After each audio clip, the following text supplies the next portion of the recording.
Bonjour à tous et bienvenue dans ce nouvel épisode du Bottlefield Show, le podcast qui décrypte l'univers des spiritueux. Je suis Frédéric Roginska, distillateur consultant et éditeur de distillnews.fr. Et moi, c'est Ludovic Mornan, exorciste de marque chez Studio Blackthorns. Voilà, et on vous le rappelle, vous pouvez nous retrouver sur bottlefield.fr si vous avez la moindre problématique et que vous voudriez nous poser des questions. Voilà, réservez une session.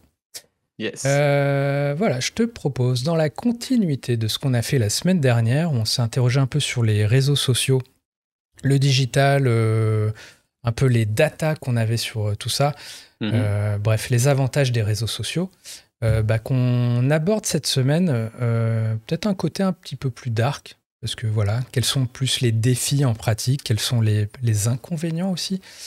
Voilà, avec une nouvelle série de questions, un peu toujours dans cette globalité digitale et tout. Ouais. Mais voilà, avec un angle un peu plus problématique, on va dire. Voilà. Ouais, défis, avantages et sécurité, législation, ce genre de choses. Voilà. Et du coup, la question qu'on nous a envoyée, c'était justement quels sont les avantages et les inconvénients de l'utilisation des réseaux sociaux pour promouvoir les spiritueux par rapport à d'autres canaux marketing. Ok. Voilà, vaste question et en même temps, on est bien dans l'entonnoir là, je pense. Et vous savez donc ce qu'on déjà va par aborder, rapport forcément. aux autres, et on va peut-être commencer du coup par les avantages de l'utilisation des réseaux sociaux. Ouais. Bah écoute, le premier, moi je vois, c'est que c'est ultra accessible. Tout le monde peut créer un compte très facilement. C'est généralement gratuit, à part le temps évidemment passé dessus, qui est c'est chronophage et ça a un coût. Mais sinon, d'un point de vue outil, c'est gratuit, quoi. C'est un own media. C'est-à-dire que c'est votre média. C'est quand vous avez votre page Instagram, c'est vous, c'est votre truc. Vous n'êtes pas à faire de la pub ailleurs, chez le média d'un autre. Avec un coût associé, avec pas une maîtrise de tout. Là, vous pouvez crafter le truc à votre image, tout ça. Donc voilà un premier avantage que je vois. Sous les codes quand même de chaque plateforme ou chaque réseau, hein, dans tous les cas. Oui, bien sûr. Tu es toujours contraint par Instagram a un certain design, Facebook aussi. TikTok, tu feras pas des slides photos sur TikTok. Hein, voilà. Mais n'allez pas sur TikTok, hein, pour les spiritueux. Hein. Mais bon, à titre d'exemple. Voilà, Pinterest, tu mettras pas des vidéos. Tu peux mettre des vidéos sur Pinterest, ah ouais, et ça marche même mieux que les photos. Ah, bon, écoutez. Là, t'auras appris quelque chose aujourd'hui. Je prends des choses. Voilà, premier avantage, en tout cas, c'est le côté accessible. Et own media, avec mon accent anglais. Voilà, c'est à vous. Enfin, c'est à vous, tant qu'on vous kick pas de la plateforme. Voilà. Donc, premier avantage, ouais. Deuxième avantage, j'ai envie de dire...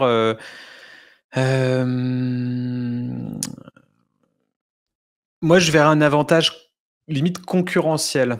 C'est que tu peux rapidement voir qui y a dans ton sillon, dans ton background, et en faisant des recherches sur même chaque réseau social, tu vas pouvoir arriver à savoir quelle marque se rapproche de la tienne, ou est-ce qu'il existe d'autres boissons qui sont ce que tu fais.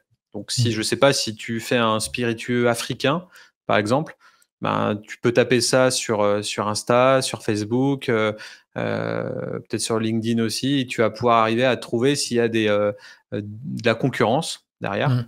S'il n'y en a pas, c'est peut-être une opportunité, ou c'est peut-être qu'il n'y a pas de marché. Ça, il va falloir un peu voir. S'il y en a, comment se différencier? Donc ça, c'est encore une autre question. En tout cas, pour avoir un paysage concurrentiel, je trouve ça assez sympa. Ouais. D'utiliser les réseaux sociaux, et aussi de voir ce que ton concurrent, à quoi il ressemble, comment il communique, et justement, l'idée, c'est de ne pas faire la même chose pour sortir du lot. Ouais, donc voir tes concurrents facilement, je trouve que c'est un avantage là-dessus. Effectivement, un gros avantage, donc la capacité de benchmark qu'on va avoir. Je sais pas, t'es une marque de rhum, effectivement, tu vas pouvoir voir ce que les autres marques de rhum font, qu'est-ce que les gens like ou pas. Alors ça, c'est un autre avantage, du coup, je dirais. Autre Ah, OK. avantage, Au-delà de ce supplémentaire, d'accord. les réactions des internautes sur les posts et ça, c'est une mine d'informations pour votre stratégie, marketing. Qu'est-ce que les gens vont aimer? Qu'est-ce Mmh. qu'ils vont pas aimer? Et du coup, vis-à-vis de ça et ben, faire votre propre benchmark et apporter aux gens qui n'ont pas aimé un truc, bah, ce truc, inverse justement Mmh.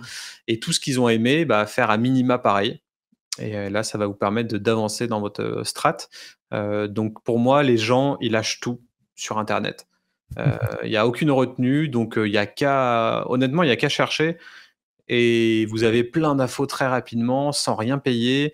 Pas besoin de payer des études de marché, à 5 000 €, pas besoin de faire 1000 requêtes sur Google, juste aller, creuser un petit peu dans les posts de vos concurrents et aller voir s'il y a des gens qui ont pas aimé telle ou telle chose. Heu, donc ça, c'est un bon avantage. Qui peut être concurrencé par un autre canal qui est Amazon, où là, il y a Mmh. tous les avis du monde C'est et vrai. j'avoue que c'est une énorme mine d'informations, surtout qu'on peut, filtrer, bah, les avis positifs et négatifs. Donc là, c'est sûr que Ouais, c'est très intéressant. c'est un peu plus délicat sur les SPI, parce que bon, l'offre Amazon là-dessus est pas ouf quoi, mais, Oui. Là, je parle plus de boissons en ouais, général parce que d'accord, ouais. ouais. Mais effectivement, bon, on parle de benchmark globalement, quoi. Donc, tu peux faire un bench pour savoir s'il y a des opportunités ou non. Effectivement, pour voir tes concurrents potentiels, qu'est-ce qu'ils font, comment ils le font, qu'est-ce qui marche, qu'est-ce qui ne marche pas. Donc, toi-même, dans ta stratégie de promotion sur les réseaux sociaux, tu peux, si tu fais l'effort, bah, en fait, tous ces gens-là sont un peu tes cobayes, quelque part, puisqu'ils peuvent faire les erreurs avant toi, peut-être. Mmh. Et si tu es capable de les spotter, donc ça veut dire qu'il faut faire de la veille quand même. Donc c'est Ouais. gratuit, mais bon, sans être gratuit d'un point de vue temps. Et le temps, c'est précieux. Voilà. Et quelque chose qui est l'inverse du coup, c'est le côté, la découvrabilité. Mhm. L'algorithme d'Insta et TikTok, il favorise de plus en plus la découvrabilité de ta page ou de ton contenu vis-à-vis d'un réseau que tu ne posséderais pas déjà. Donc en Mhm. gros, ils vont pousser du contenu à des gens qui sont pas fans de votre page, de votre profil. Ouais. Et du coup, ça peut être, extrêmement intéressant bah, pour être plus connu et pour avoir des gens qui viennent à vous plutôt que vous allez vers eux.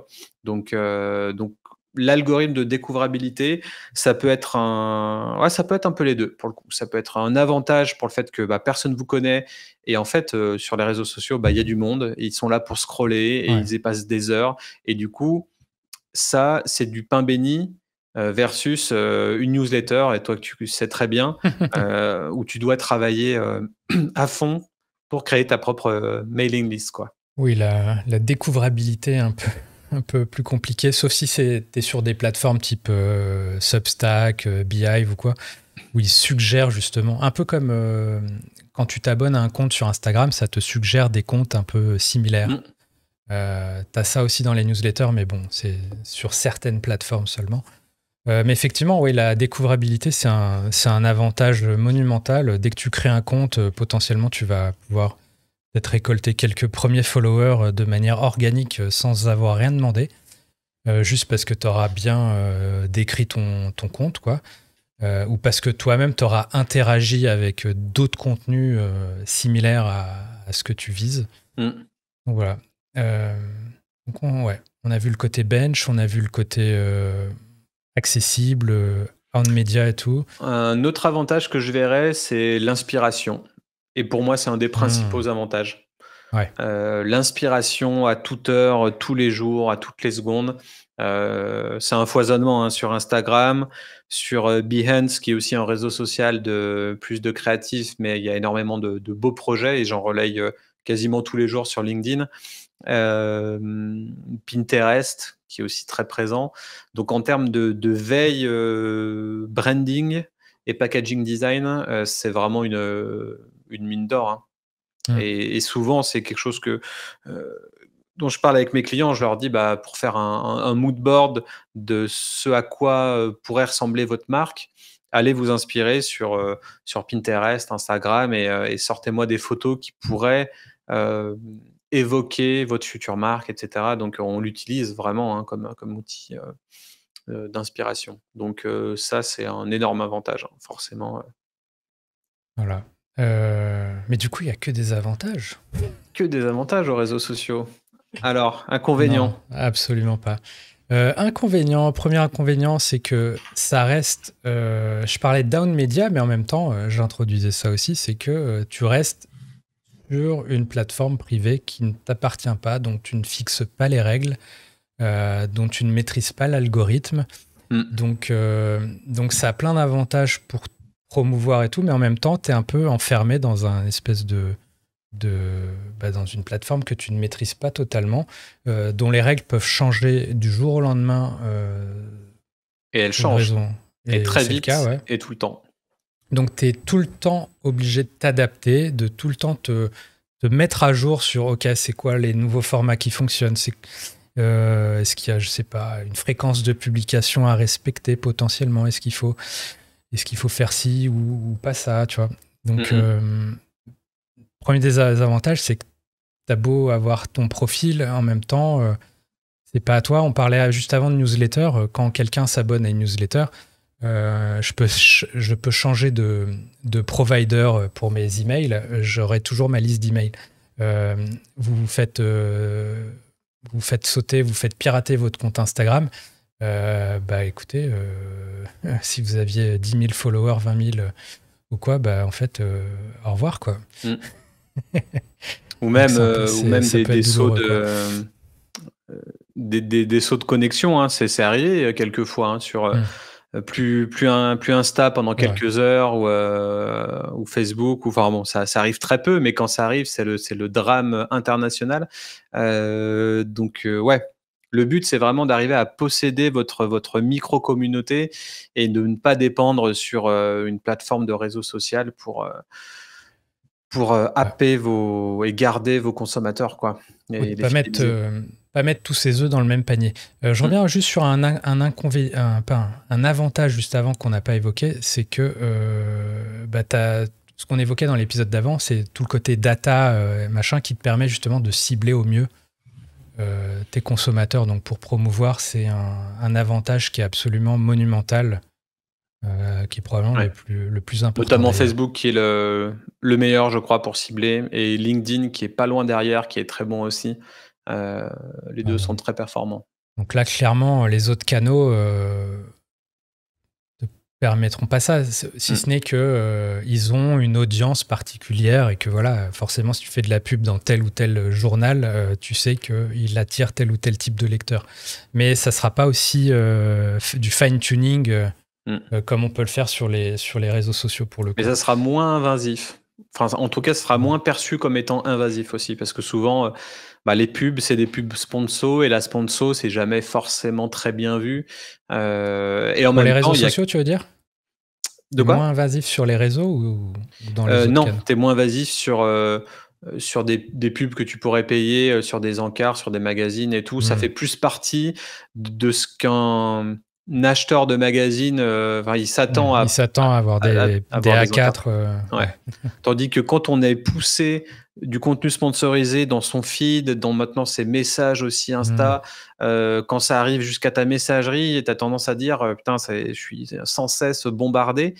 Et en même temps, il y a des marques, des startups, des DNVB qui marchent hyper bien, rien qu'en mettant un gros pactole sur la com, et ils dépensent 1000 balles par mois sur du matraquage Insta, et ils font leur beurre rien qu'avec ça. Hein. Donc ça peut très bien marcher.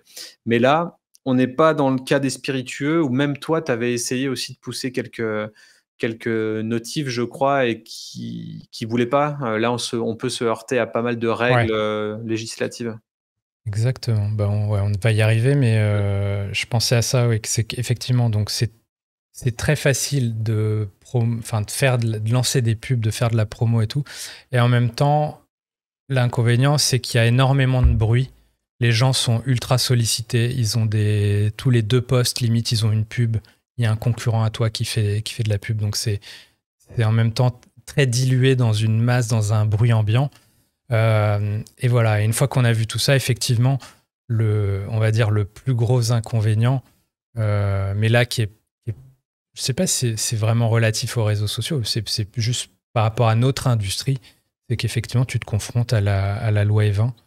Euh, voilà. Après, peut-être que l'avantage, c'est que sur les réseaux sociaux, tu as peut-être des moyens plus créatifs d'amener les choses, je sais pas. Euh, bon, en tout cas, Moi, je ouais. verrais aussi le côté, en négatif, en inconvénient, je verrais aussi le côté chronophage. Je t'en parlais en tout début d'épisode, mais c'est sûr que, maintenant que, par exemple, il y a les reels, sur Insta, qui ont copié TikTok, parce que c'est TikTok qui a amené ça, que YouTube s'en est emparé avec les shorts. En fait, maintenant, quand on a un contenu, il faut le rendre vertical et après, il faut le dupliquer sur toutes les plateformes et du coup, bah, tu sais plus, en fait, si, est-ce que tu postes exactement le même contenu sur toutes les Hmm. plateformes? Est-ce que tu le divises? Donc en fait, tu es vraiment pour pas t'y perdre, tu es vraiment limite obligé d'avoir, un community manager qui va chapeauter le projet, bah, de Ouais. contenu, de votre marque, quoi et c'est vraiment, chronophage et du coup, ça coûte de l'argent et potentiellement un job supplémentaire, au sein de votre société, quoi. Donc Exactement. C'est pas gratuit, en fait. On a ouais. menti au début. C'est pas gratuit. Et tant bien même, quand bien même vous voudriez le donner à un salarié, un employé qui fait ça, à côté, bah, ça veut dire qu'en fait, peut-être qu'il va le faire, je sais pas, en prenant le bus, en rentrant chez lui après le travail ou peut-être que enfin, donc en fait, ce qui est compliqué avec les réseaux sociaux, c'est de s'arrêter. On sait pas trop la limite entre Ouais. le pro et le perso, parce qu'on le fait quand on a le temps, mais du coup, bah, ça empiète aussi sur nos heures de repos ou nos heures perso et je sais pas, je pense que je dois pas être le seul, mais je pense que quand tout le monde se met au lit devant son téléphone, ou aux toilettes, tu vois? Ou n'importe où, bah, tu es là, tu scrolles et puis tu passes le temps sur les réseaux pour voir un petit peu ce qu'il y a et cetera et est-ce qu'on est vraiment dans des horaires de travail? Alors si vous êtes fondateur de votre marque, il y a peut-être pas de problème parce que c'est votre bébé et ça vous fait rien. Si c'est un employé qui chapeaute le truc, bah, ça veut dire que, je sais pas, peut-être qu'à 22h30, le soir, chez lui, il va faire un petit post ou il va liker un truc sous prétexte qu'il gère la page de votre entreprise, alors qu'en fait, il sera dans ses heures off.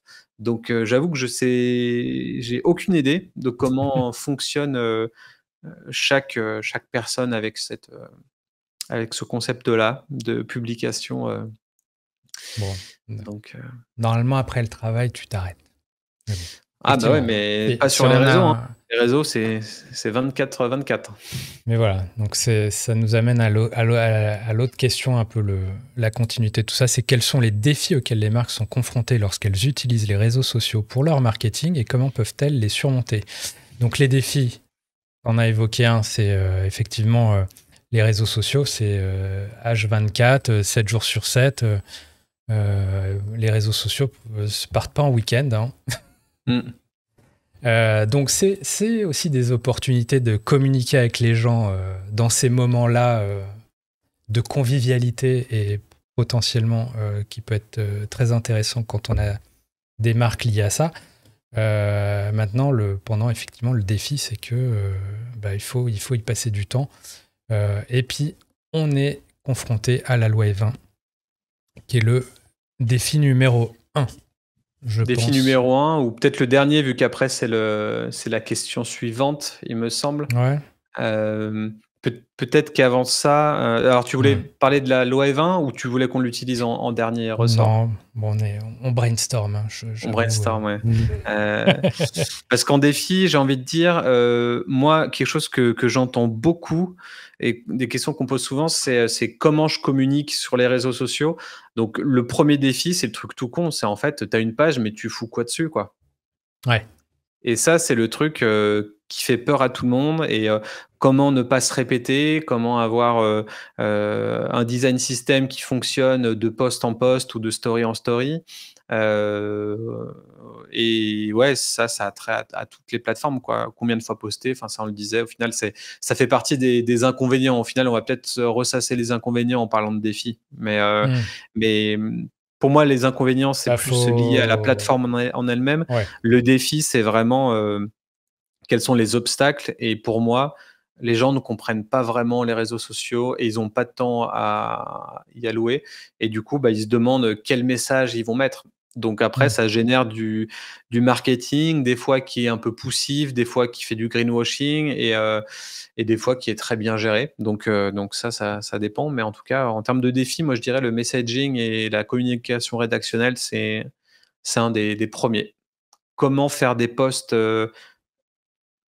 infinis, sans saouler les gens, sans s'auto-saouler et sans perdre sa voix et son ton de marque.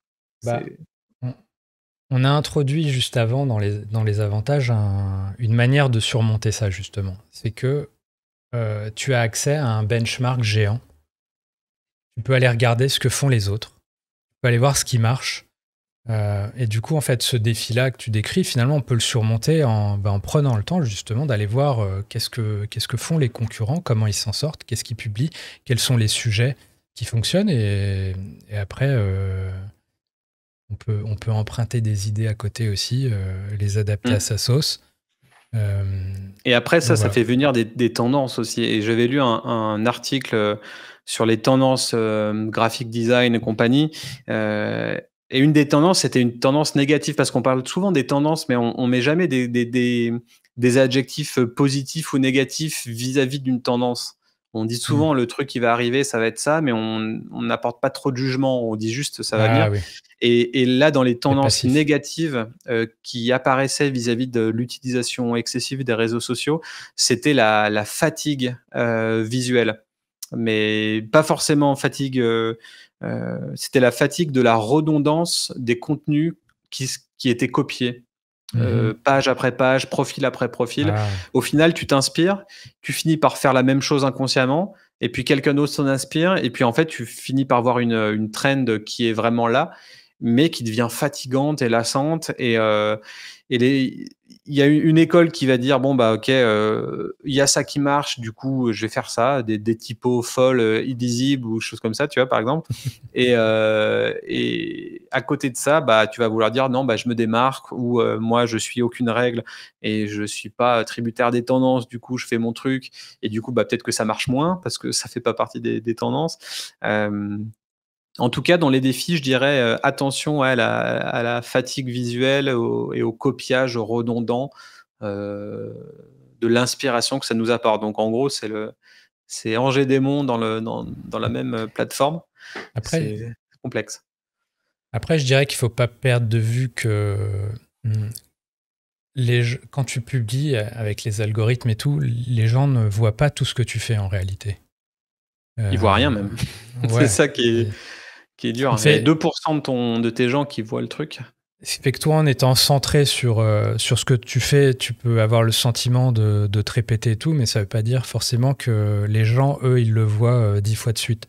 Ils Mm. le verront peut-être qu'une fois sur 10. Les tendances, c'est pareil, tu vois. Bon, après, il y a un effet de masse qui fait que tu n'y échappes pas. Mais là où j'ai le sentiment que ça se surmonte tout seul, dans la mesure où une tendance en chasse une autre, et Ouais. ainsi de suite, et c'est un perpétuel recommencement.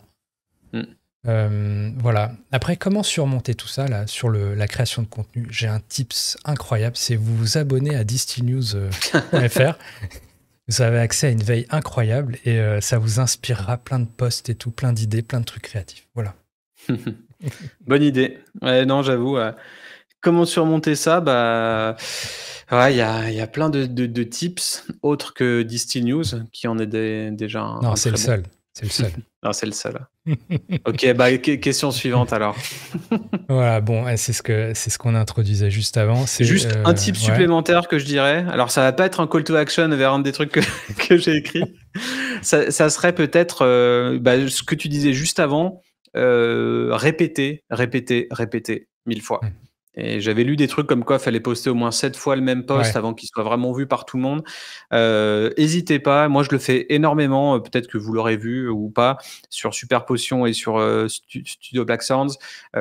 J'ai des vidéos qui sont préfaites, format vertical, qui sont dans mon téléphone et que je ressors Hmm. toutes les semaines ou toutes les 2 semaines. Et c'est peut-être un peu poussif ou lassant, mais j'ai mon intro, j'ai mon outro. Quand je veux mettre un travail client, eh ben, je le mets entre mes 2 intros qui sont déjà dans mon téléphone.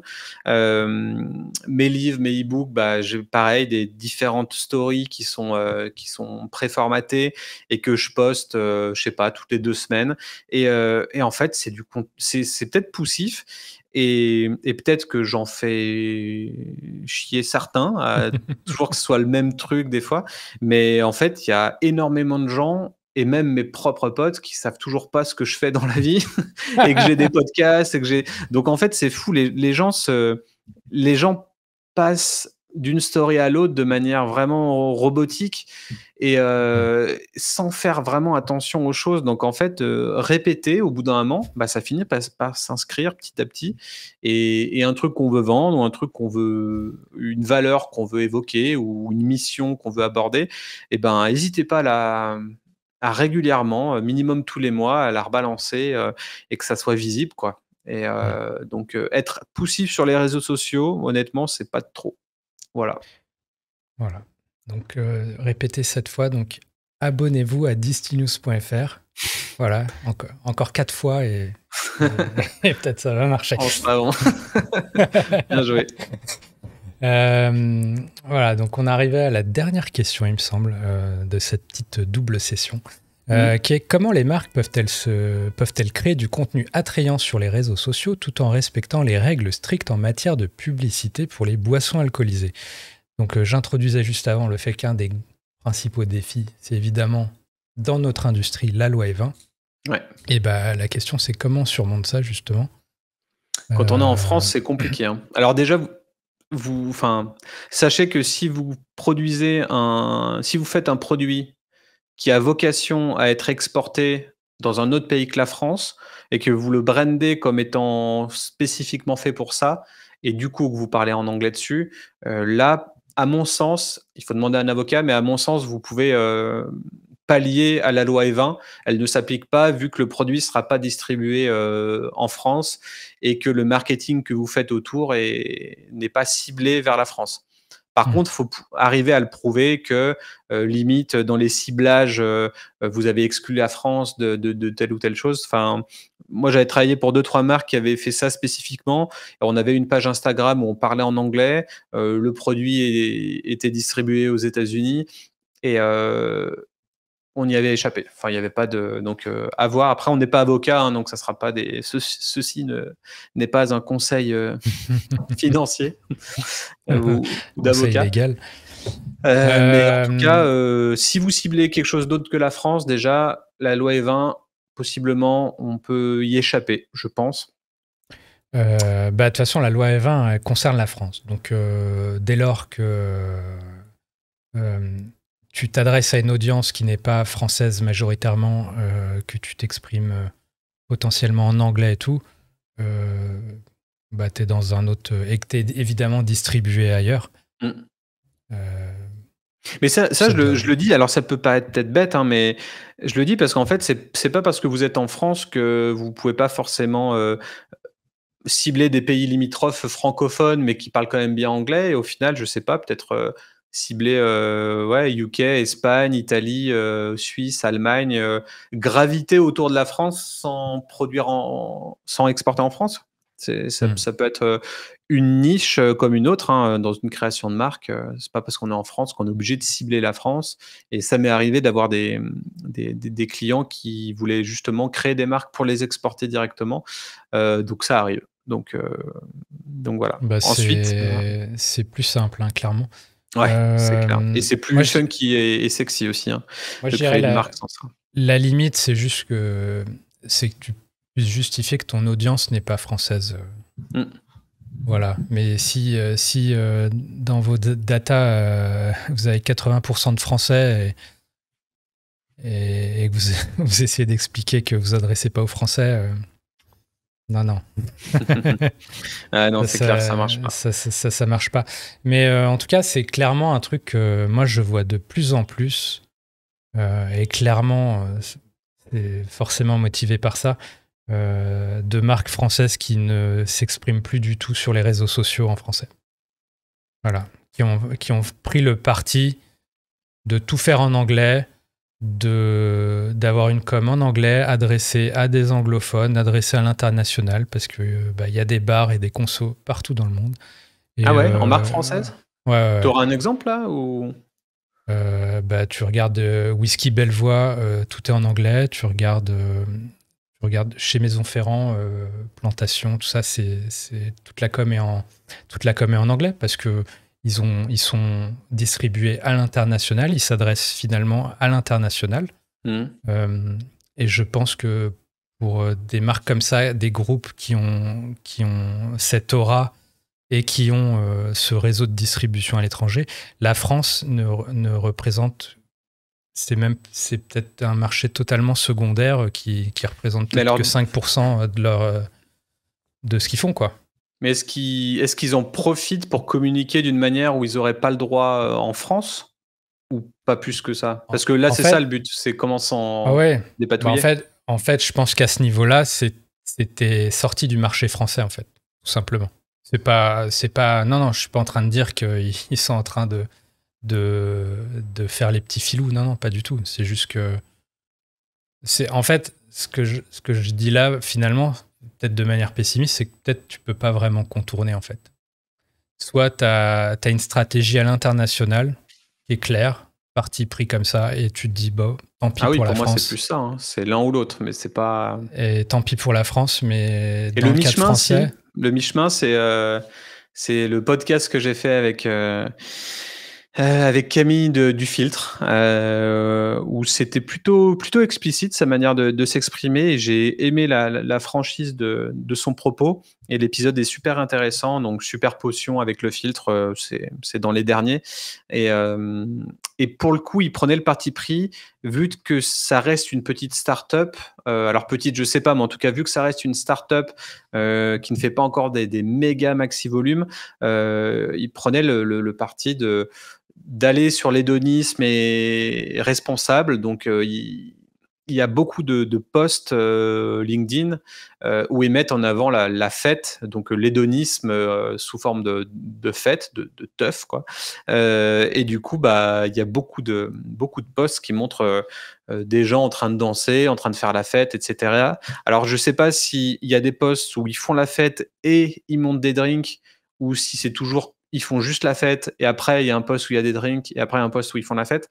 Mais en tout cas, on sent très bien l'essence dans leur feed. Alors il y a un très beau storytelling, il y a une belle plume, et il y a des beaux visuels et clichés, mais il y a un parti pris qui n'est vraiment pas low-even friendly, et en même temps, moi je trouve ça intéressant parce que du moment où tu bâtis ta marque, tu l'as bâti à un moment T, au début, où tu vas pouvoir rameuter une communauté et fédérer des gens dès le début là-dedans. Et peut-être qu'ils n'auront plus le droit de communiquer comme ça dans 1 ou 2 ans, ils vont se faire taper sur les doigts parce que trop de volume et ils peuvent plus, ou alors ils arrivent en grande, je sais pas, peut-être ils arrivent en grande distrib, alors du coup, tout de suite, bim, t'as plus le droit, ou peut-être qu'ils vont se faire racheter par un gros groupe, alors bim, t'as plus le droit. Mais en tout cas, ils auront créé pendant ces premières années une audience de gens qui savent, c'est imprimé dans leur tête que le filtre égale hédonisme responsable, et du coup, c'est quelque chose qui pourra plus être enlevé après, et ça aurait été un mal pour un bien au final, de surfer sur cette trend. C'est un parti pris assez intéressant, honnêtement. J'avoue qu'en tant que marketeur, en tout cas, moi, j'avoue que j'aime bien, parce que la loi je E20... ne risquerais pas, perso. Ouais, toi, tu risquerais pas, mais tu avais bien compris la même chose, hein, en écoutant le podcast.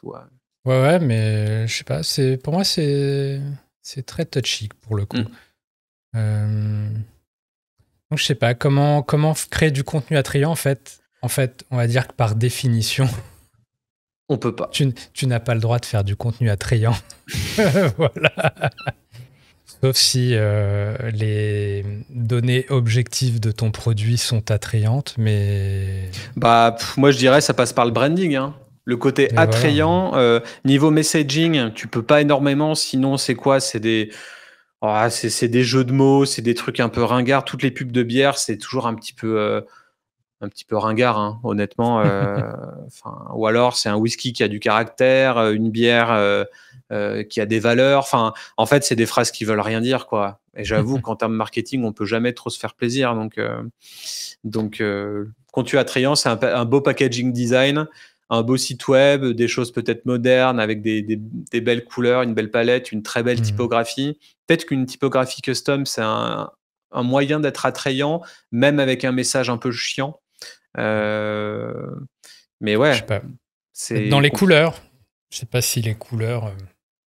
Ouais, dans des couleurs Est-ce qu'on bien, peut bien juger de différentes. la subjectivité des couleurs Non, non, je pense pas, clairement. Mais par euh, contre, tu vois, ce qu'on avait fait sur Alcoolic Vodka, le fait de prendre le contrepartie ultime, ouais. mais là, je pense pas qu'il y ait 1000 marques qui fassent ça. Au bout d'un moment, ça va devenir un peu redondant et tout. Donc peut-être que prendre le Oui, et puis contrepartie en disant c'est. n'achetez pas cette vodka, ça serait une bonne chose, tu vois. Mais Voilà, c'est un parti pris dans le branding même de la marque. Donc voilà, ouais, contenu attrayant tout en respectant les règles, c'est. On va dire, après, je le voilà. vois dans beaucoup de brasseries, pour le coup. Alors, c'est des brasseries craft, donc c'est des petits volumes et c'est pas énorme, mais j'ai l'impression que c'est un peu la jungle. Il y a énormément de brasseries qui ils font la teuf dans les cuves. Ça déborde de la bière partout, mais ils font des selfies en mode on a un job trop cool, etc. Et ils se mettent en scène de manière très festive, tout en travaillant, mais ça reste quand même les gens de l'équipe et c'est quand même attrayant parce que c'est fun, c'est rigolo et tu as juste envie de te marrer. Donc, je sais jamais comment trop qualifier ce genre de contenu et on en avait parlé dans mon podcast avec, sur les lois et les influenceurs là, podcast Super Potion, l'avant-dernier. Mais, Avec Pierre, c'est ça? ouais, Pierre Galmiche, ouais. Et peut-être qu'on allait en refaire un autre sur le même sujet d'ailleurs parce que les lois ont évolué sur les influenceurs et cetera. Donc Euh, ouais, en tout cas, touchy en France, hein. C'est compliqué ouais, de se je faire. dirais que voilà, vous pouvez créer du contenu en respectant les lois. Vous ne pouvez pas créer du contenu attrayant en respectant les lois. Je dirais ça, espèce de tautologisme. Vous faites un spiritueux sans Euh, alcool et là, vous pourrez vous faire plaisir. voilà. Mais voilà, parce que même, quand bien même tu serais Heineken 0 ou je sais pas, Sustonic 0, tu aurais beau être sans alcool, je pense que ça sortirait des clous si tu te mettais à. Ouais, non, t'as pas le droit là. Voilà, ça sort des clous tout On en avait parlé simplement. justement avec Pierre. Dans ce sens-là, t'as pas le droit. Voilà. Donc Dans l'autre là, tu me sens, parles t'as de. potentiellement plus le droit. Pour moi, là, en gros, tout ce qu'on évoque, c'est juste bah, pas vu, pas pris, quoi. Mais en gros, c'est pas parce que ça passe que ça veut dire que ça respecte les règles, en fait. Ouais. Bah, comme la C'est- plupart des discours d'avocats quand tu travailles dans une distillerie, une brasserie, où à chaque fois l'avocat il fait je sais Ouais. pas, vas-y essaye si tu as assez d'argent. Mais à chaque fois il y a jamais de ouais, eux-mêmes ne savent pas donc en fait c'est compliqué. C'est on joue le jeu ou non. On a Voilà. des sous pour payer un avocat si jamais ça va en justice ou non.